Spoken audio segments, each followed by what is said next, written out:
Do të vijoj festa në Vision Plus në Living Day. Do të mirëpresim një këngëtare të cilën po e prezantojmë përmes këngës dhe zërit të saj, Vida Kunora.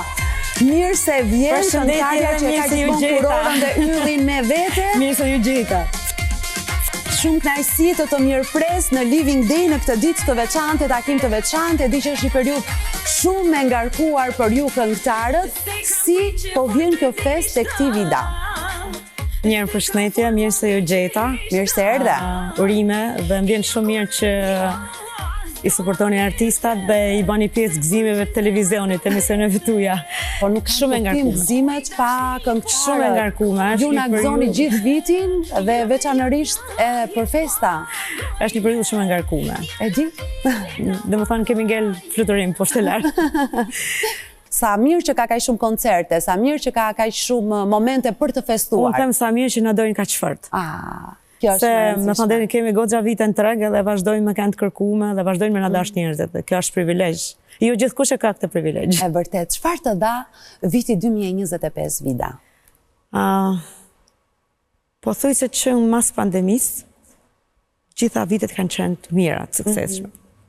Në një kohë kur ishte pandemia dhe mendonim që do ndryshoj koha, jo po nuk do jetë masima përpara, çuditërisht për ne ka qenë, flas për veten time, ka qenë shumë mirë. 2023, 2024, 2025 kanë qenë, mos them një ndër vitet më të suksesshëm karrierën time. Jam e lumtur ta dëgjoj këtë gjë. Sinqerisht. Mbrëmje festive në Amerikë, në Europë performon, edhe këtu në Shqipëri të duan shumë edhe këtu. Po, unë kam thënë shumë herë që mund të mos jem zënia më e bukur e shqiptarëve, po një gjë e di, që jam këngëtare që shqiptarët më dojnë mas shumë. Dhe vlerësoj shumë, sinqerisht. Si e mban ti marrëdhënien me publikun tënd? E para punës, ne pa publik s'jemi askush. Mund të marrësh mikrofonin, dalësh me kënu për veten tënde, kur s'i gjen askush.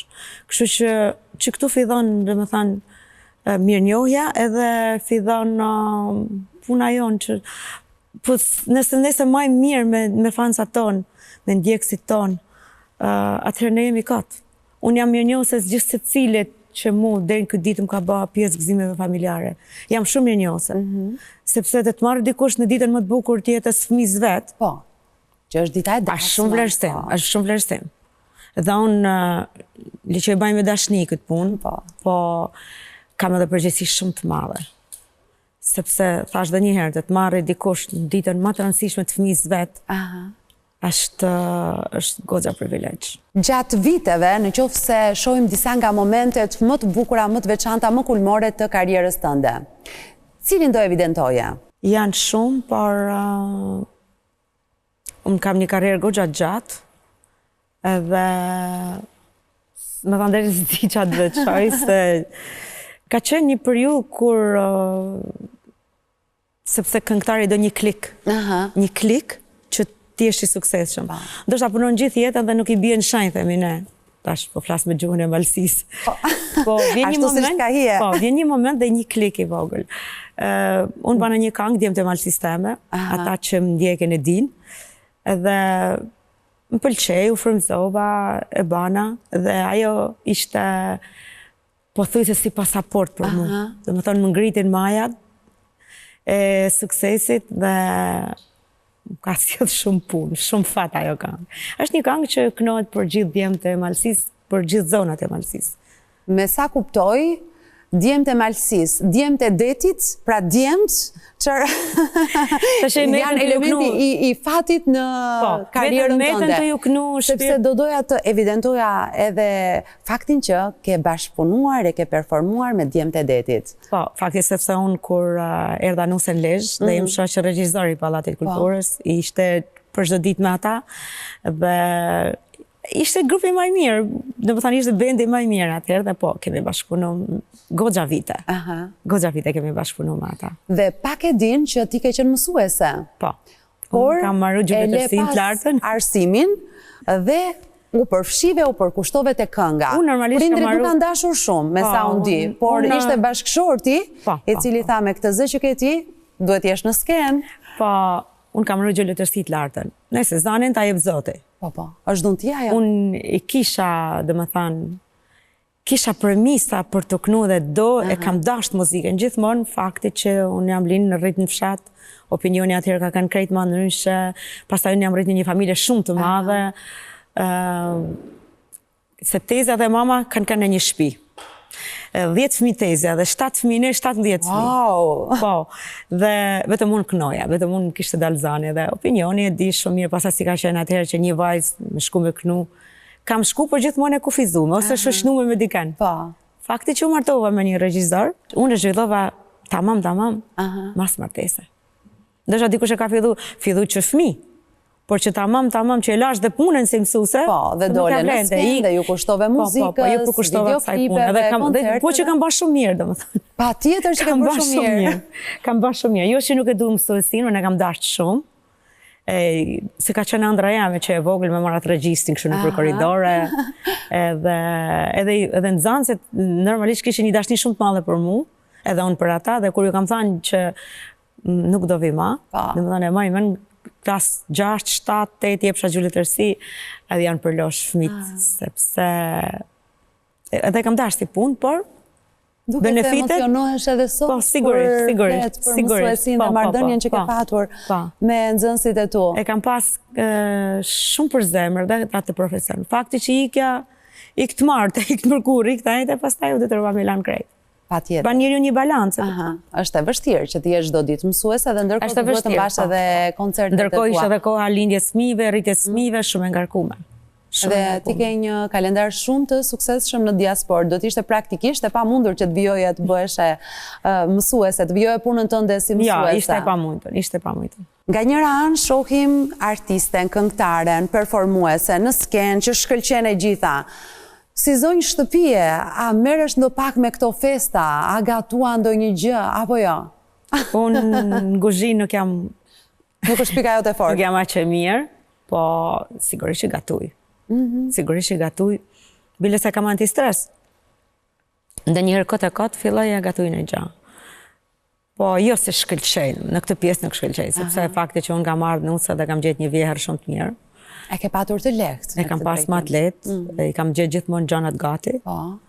Po, nuk është shkëlqej, po këshu jam maraklije, ta mos i zoj shpije, më pëlqen me ba punë të mija, ndë njëherë jam shumë e lumëtër kur nuk kam në një obligim dhe ja filloj prej mjes me marë punë për smari. është mirë, ndonjëherë ju a kam lakmi edhe këtë në grave që rrinë në shtëpi, që merren në punë të shtëpisë, që i bëjnë gjanat, kurse ne jemi kështu me valixhen krah. Në mbrëmjen e sotme do të jesh duke performuar? Sigurisht është data 31. Sigurisht, kush na lën ne? Sigurisht. Ne na lën më ran Tokja më 31 në data të tjera. A keti një peng, a keti një merak që në 31 dhjetor të duhet të jesh duke performuar? Do shta ka 27 vite që unë natën e vitit 3 nuk e kam ba me familjen. Edhe kështë peng jo i vogël. Po këtë vit zgjodha që të baj 24, natën e Krishtlindjeve, se për ditën e Krishtlindjeve që s'arrita ta bëj, se isha në Itali, do doja që të mblidheshim njëherë si dikur fëmijë, që të mblidhem gjithë bashkë tavolinën e madhe të vitit 3. Po ja, kemi zhjilë të profesion, kemi bë një lloj balanca dhe kemi thënë, ne festojmë vitin e ri mas vitit 3 dhe ta shfrytëzojmë këtë 31-shin, 1-shin. Ashtu e festoni në familje, ditëve të para të ne gjithmonë festojmë rrallë, fakti që unë kam dhe ditëlindjen pastaj në fillim të janarit. Sa bukur, dhe keni gjetur një shkak ashtu për të festuar bashkë. Ti grumbulloj gjitha bashkë, po. Cilat janë ato kujtimet më të veçanta që ruan ti nga mbrëmja e nderimit të viteve? Unë gjithmonë kam privilegjen që 12-ën ta preson. Fakti që jam qikoratore kështu nga e folura, nuk më zgjidhet goja. Mësuese letërsi është normal. Edhe gjithmonë kam unë privilegjen që ta pres atë numrimin mrapsht, edhe marr shumë emocione. Në çdo vit pothuajse marr shumë emocione. Edhe nëse është duke performuar një këngëtar tjetër, dhe pastaj ti shkon në skenë dhe thua është momenti që të numërojmë mbrapsht, erdhi viti i ri. Po, është goxha edhe përgjithësi është. Po, është një moment shumë i bukur, emocionues. Po nëse të pyes për fëmijërinë tënde. Do ta përcjellësh edhe emocionin tënd edhe të tjerët. Patjetër, po, është ai momenti për cilin jemi mbledhur për të festuar pikërisht. Është finalizimi gjithasaj bukurinë. Është ai moment ku unë, domethënë, jam aty. jam aty, jam drejt për drejt, jam live. Po nëse të pyes për kujtimet e tua të fëmijërisë nga viti i ri, çfarë do më veçoje? Një kujtim që e ke të skalitur? Gjithmonë, sikur tregova, vi nga një familje shumë e madhe dhe vitin e ri e kena marrë gjithmonë bashk, gjithë bashk. Më kujtota është ajo dekorimi për mes vitit të ri që gjithë kishim ka një detyrë, unë kisha detyrë me prej letrat, ato letrat e pundorës për të bërë ato shërite. Unë kisha si më thanë pjesën ma të lezetshme. Dikush kishte të vendosë pambukun, dikush kishte të vendosë ato gjanat rrethanore që kishim atëherë. Dhe unë kisha pjesën ma të mirë, sepse i delësha për zotë në sajtë ato prej të letra dhe vendosën e kështu. Edhe ti e di shumë mirë, sepse kur vinte viti i ri, ishin ato mollet, portokallet, që i kishim njëherë në vit. Kishim ndoshta edhe gjatë vitit, po ajo ishte që ishin ma me shumicë. Dhe mblidheshim ato lëkurat e portokallave. I kena tha. Fishekzarës kemi pas. Si kemi njoftë të pjesën e fishekzarëve, ne nuk e kena ditë se çfarë fishekzarët, po më thënë, me ato kushtet rrethanore e kena shiu shumë bukur, se e kena shiu gjithë bashkë. Po për më tepër që pas keni qenë një familje aq e madhe, natyrshëm duhet këtë patur shumë hare. Ka qenë shumë bukur, po. E di që shtroj një tavolinë e madhe për të mbledhur dhe një sofrë madhe për ne fëmijët. Ka diçka nga këto momentet e bukura të fëmijërisë tënde që ti do t'u përcjellësh fëmijëve të tu? Ti e bën nën herët? Jam bën nën shpejt, por unë ja them gjithmonë, sepse siç ka ardhur koha, njerëzit nuk po shkojnë shumë te njëri tjetri. Edhe nëse shkojnë do ta largësh telefon, po ti thosh ai i disponueshëm me mprit apo ai aty. Unë këtë pjesë kam qef edhe ja kam thënë gjithmonë të fëmijëve të mi që lumaja shtëpi që i shkon dikush, lumaja shtëpi që i viziton dikush. Ajo shtëpi ka bereqet themine. Nuk më pëlqen dhe ju kam thënë mos jeni vetjak, mos keni bezi se ju vjen dikush. Do të jesh i lumtur se të vjen dikush. Është bukur. Miq gjithmonë kanë pas pozitivitet. Kur ka ardhur dikush ke dera, ne na gëzu si fëmijë kur ka ardhur dikush. Dhe unë vazhdoj ta kem këtë gëzim, vazhdoj ta dua këtë gjë. Mu më pëlqen kur vjen njerëz, unë s'kam bezi asnjëherë kur vjen njerëz. Kur vjen dikush tonë them ja, biles nga që tash nuk shkëlqej shumë kuzhinë dhe jo them që gatuj për vete, gatuj edhe për mua. Njihesin shtëpi tane. E duk të pjesën e ardhjes njerëzve dhe ja kam transmetuar edhe fëmijëve. Të dyve fëmijëve kam thënë bëni lum kur vjen dikush. Dhe fakti që s'vjen dikush, fillon mendoj që diçka nuk shkon te vetvetja jote. Kështu që këtë mikpritjen. Ka disa tradita, disa zakone që je përpjekur t'i ruash edhe në Amerikë? Këtë mikpritjen dhe këta, me hap derën. Me hap derën. Unë dalë në njerë në park me bebat e vegjel, sepse unë kam 2 nipër të vegjel. Wow, vërtet? Ti kesh me jetë! Faleminderit. Po ti e ka që re? Jam ashtu dukem. Ashtu dukem sa ata që i din vitet e mia. Ndonjëherë biles më pëlqen mos me tregu moshën. Nuk e di pse ndjehem mirë mos me tregu moshën. Mirë, po nuk ka asnjë arsye ta tregosh moshën. Njerëzit që kanë qenë në shkollë me mua dhe e din për shkak dhe edhe një herë unë si për kështu sportivitet nuk e tregova moshën.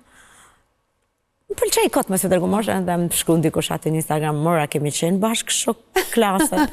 Po i thash mblen po të vjen një herë për çefin tam, më mblen ta shijoj këtë gjë. Kështu që se i kishim të kjo mikpritja dhe traditat në Amerikë, i mora 2 bebat e vegjel, 2 nipat e mi dhe dola në park. Dhe kur u ktheva me 3 shoqe. Një nga Elbasani, një nga Berati, një nga Lezhë. Dhe vajza ime që është qik ma si këto trit e sotëm, që nuk përzihen shumë. Ti moj mam, tha me ne gjatë ti ba një ushtri këto, ti ma mu shoborin. Mikpritjen. Unë do që qelet dera, ato kafet. Unë fillova me zanë shoqe, fillova me vu tavolinën në borë, po me ban kafe, po këta e kam unë, dhe më pëlqen. Nuk du që njerëzit të rinë të kenë bezi se të vjetë dikosh. Du t'jesh i lumtur. Këtë mikpritjen e kam. Pastaj, normalisht, nena malsor, edhe i kena traditat tona, i kena zakonet tona. Dhe i ruani edhe në Amerikë. Kur vjen në Shqipëri dhe ikën tani, pas festave, për shembull, çfarë merr me vete nga Shqipëria? Zakonisht marim këtë gjanat, jo konjakun, jo atë kompletin e gotave që janë me shqiponje, gjanat ma shumë që janë atë detare që t'japin qik male, kuptan? Megjithëse kanë shku dyqanet edhe atje janë hap dyqanet, po këto gjana. I doni nga Shqipëria? I bëni edhe dhurata? Ne themi ata sofra bezat, që i themi ne atë shtrojen e bukës, e marrim këtu. Më pëlqen, do më thanë, dë vjen që di që punon qaqafët i marrë këtu. Vërtet? Sinqerisht. Po pse i do të qëndisura? Më pëlqen ashtu qenisën, të personalizume, i du këtë gjana. Shumë e bukur. Qaqafet e i marrë të bardhë dhe të qëndisura. O, sa e bukur. Bën më shumë dhurata, apo merr më shumë dhurata në këtë periudhë? Mu më pëlqen me ballë dhurata. Bën dhurata shumë? Bëj dhurata. Sinqerisht nuk pres. Unë nuk pres. Marr, nuk është që s'marr, por nuk është që pres.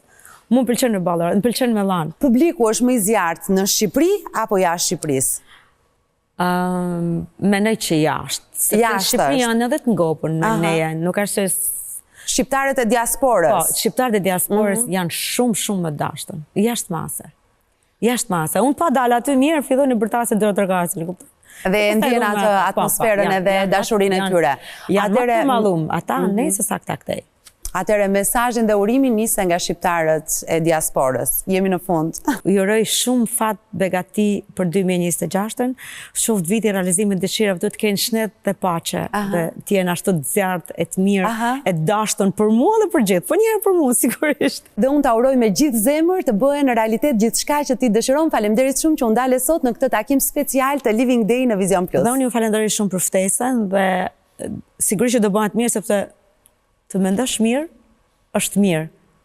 Të mendosh mirë, do bëhet mirë. Mendo mirë, është bëhet mirë. E manifestojmë, faleminderit shumë. Faleminderit dhe ty. Na duhet të shkojmë në një hapësirë publicitare. Në pjesën tjetër, Rea Hidri, gazetarja jonë, është ndalur tek festa e madhe që do të ndodhë sot në mbrëmje në Vision Plus. Do të jenë të gjithë personazhet e Vision Plus dhe shumë këngëtarë, të cilët tashmë janë në provat gjenerale, që do të krijojnë një atmosferë të dedikuar të jashtëzakonshme për ju, kështu që sot mos u ndani nga ekrani i Vision Plus. Publicitet, takojmë me Ren, rikthehemi sigurisht sërish në studio, sepse sot kemi një takim të gjatë me shumë miqe të ftuar.